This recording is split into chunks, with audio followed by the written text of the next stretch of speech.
आज के टाइम में भारत में किसी यंग इंसान के मरने के चांसेस किसी और देश के मुकाबले बहुत ज्यादा हैं, चाहे वो किसी टेरर अटैक से हो, हार्ट अटैक से हो या फिर बेरोजगारी से हो। इन सब के अलावा भारत को ग्लोबल लेवल पर नीचे गिराने के भी प्लान किए जा रहे हैं और जिसमें चाइना और अमेरिका दोनों है। अब आप कहोगे कि मुझे सिर्फ नौकरी और छोकरी मिल जाए, मुझे इन सब बातों से क्या लेना देना। लेकिन अगर ग्लोबल लेवल पर भारत नीचे जाता है तो उसका सीधा इम्पैक्ट कॉमन मैन पर पड़ता है। पूरी दुनिया में रिसेशन के हालात बने हुए हैं और 2024 में मार्केट और भी नीचे जा सकता है, ऐसा एक्सपर्ट अनुमान लगा रहे हैं। और क्या चाइना फिर से कोई ऐसा वायरस बना देगा जो पूरी दुनिया को परेशान कर देगा? आज की इस वीडियो में हम ये एनालाइज करेंगे कि एक आम आदमी का 2024 साल कैसा जाएगा और किन कारणों की वजह से ये वर्स्ट ईयर भी बन सकता है। उससे पहले अगर आप नए हो तो चैनल को सब्सक्राइब जरूर कीजिएगा।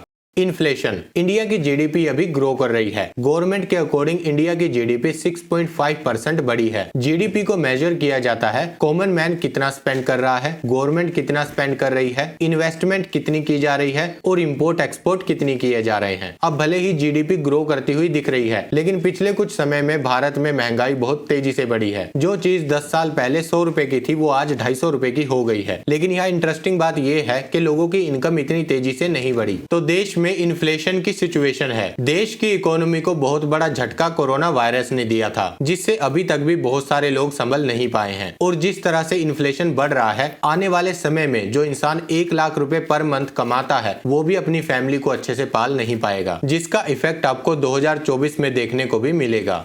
रिसेशन। 2023 से पहले तक हम ये सोचते थे कि अच्छे से पढ़ाई करो और एक स्टेबल कंपनी में जॉब लो तो लाइफ सेट हो जाएगी। और अगर किसी प्रोडक्ट बेस्ड कंपनी में जॉब मिल जाए जैसे कि गूगल, फेसबुक, अमेजोन, एप्पल, तो फिर तो लाइफ टेंशन फ्री होके जिएंगे। लेकिन 2023 के आते ही समाज ने सबके मन में जो भ्रम डाला हुआ था कि इस तरह से लाइफ को सेट किया जा सकता है, वो टूटकर चकनाचूर हो गया। एक के बाद एक न्यूज आने लगी कि कितने लोगों को नौकरी से निकाला जा रहा है। लाइक जैसे कि गूगल ने 10,000 एम्प्लॉइज को निकाला, अमेजोन ने 12,000 एम्प्लॉइज को निकाला, माइक्रोसॉफ्ट ने 15,000 एम्प्लॉइज को निकाल दिया। अब ये नंबर थोड़े से ऊपर नीचे हो सकते हैं, लेकिन बहुत सारी प्रोडक्ट बेस्ड कंपनीज ने हजारों की तादाद में एम्प्लॉइज को निकाला था और उन सबको बिना किसी रीजन के निकाल दिया गया था। और ऑलमोस्ट सभी बड़ी कंपनीज ने एम्प्लॉइज को निकाला था। तो मार्केट में रिसेशन आने की सिचुएशन सिर्फ स्टार्ट हुई थी तब ये हालत हो गई थी। पूरे लिंक्डइन पे ओपन टू वर्क ही स्टेटस दिखाई दे रहा था, जिसको लोग सिर्फ शुरुआत कह रहे थे। अब 2024 में ऐसा अनुमान लगाया जा रहा है कि सच में रिसेशन आ जाएगा, क्योंकि 2023 में यूएस के बहुत बड़े बड़े बैंक भी बैंकरप्ट हो चुके हैं। तो आशा यही करते हैं कि सिचुएशन और भी ज्यादा खराब ना हो और 2024 लोगों के लिए वर्स्ट ईयर ना बन जाए।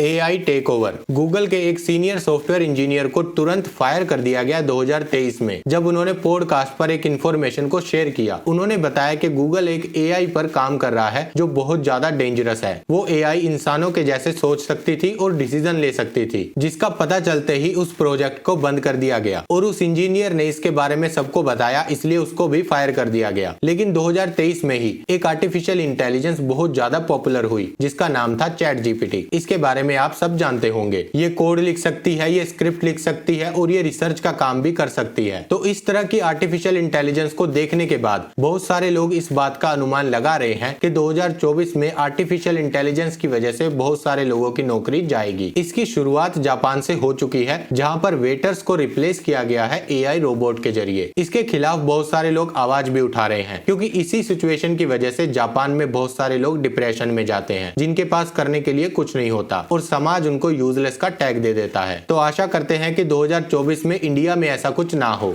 इलेक्शन। 2024 में लोकसभा के इलेक्शन होने हैं और सभी बड़ी पार्टीज एक तरफ हो गई है सिर्फ बीजेपी को हराने के लिए। उन सब ने इंडिया अलाइज करके एक गठबंधन बनाया है, जिसका मेन टारगेट है सिर्फ एक इंसान को हराना। और वो इंसान कौन है, नीचे कमेंट बॉक्स में जरूर बताइएगा। 2023 में भारत में बहुत सारे राइट्स हुए हैं, जैसे कि मणिपुर राइट्स जो अभी तक चल रहा है। इनके बारे में भी देश को 2 महीने बाद पता चला था, जब एक वीडियो वायरल हो गई थी। लेकिन मेन स्ट्रीम मीडिया पर इसके बारे में कुछ नहीं दिखाया गया। वही मेन स्ट्रीम मीडिया जो मणिपुर नहीं जा सका, वो इजराइल हमास वॉर में इजराइल पहुंच गया। अगर इसी तरह का बिहेवियर हमारे देश में मणिपुर और अरुणाचल प्रदेश के लोगों के साथ होता रहा तो चाइना सक्सेसफुल हो जाएगा और ये दोनों टेरिटरी चाइना के साथ मिल जाएगी। दूसरा राइट्स हरियाणा में हुआ, जहां हिंदू और मुसलमानों के बीच में दंगे हो गए, जो बाद में बहुत ज्यादा बड़े हो गए। फिर कर्नाटका राइट्स, जहां पर टीपू सुल्तान का स्टैचू तोड़ दिया गया, उसके बाद वहां पर भी दंगे हो गए। या फिर महाराष्ट्र राइट्स, जहां पर हिंदू मुसलमानों के दंगे हुए। तो अब क्वेश्चन ये आता है कि ये लोग कौन हैं जो दंगे करवाते हैं। ये कुछ ही लोग हैं जो सिर्फ अपना उल्लू सीधा करने के लिए लोगों को मरवा देते हैं, क्योंकि जब तक एक साइड के लोग डर महसूस नहीं करेंगे तब तक वो इन लोगों को वोट नहीं देंगे। उनको ऐसा महसूस होना चाहिए